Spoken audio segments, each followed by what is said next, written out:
চলো তোমাদেরকে একটা জিনিস দেখাই। এখন বাজে ধরে নাও 9টা বাজে, বেলা 9টা, ঠিক আছে?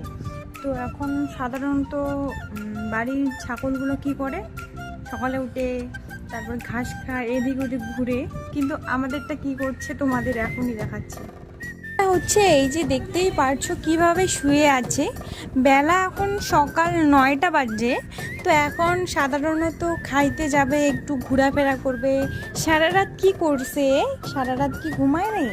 এখন এত বেলা হয়ে গেছে, একটু ঘাস খাবে, একটু বেরু বেরু দিবে, তার না কিভাবে শুয়ে আছে তোমরা একবার নিজেই লক্ষ্য করো। তোমরা ভাবতে পারছো কতটা অলস হলে এই সকাল সকাল ঘুমিয়ে পড়ে, মানে ভাবাই যায় না। ঘরে শুয়ে আছে, আর এই যে দেখো ওর একটা জিনিস দেখাই, একটা দাঁত দেখো ভেঙে গেছে। কিরকম করে যে ভেঙে গেছে বুঝতে পারছি না। এখানে দাঁতটা নাই, দেখো এই সাইডে দাঁত আছে, এই সাইডে দাঁত আছে, এখানে দাঁতটা যে কি করে ভাঙছে, কেমন দেখা যাচ্ছে। কুকুরটার দাঁতটা নিয়ে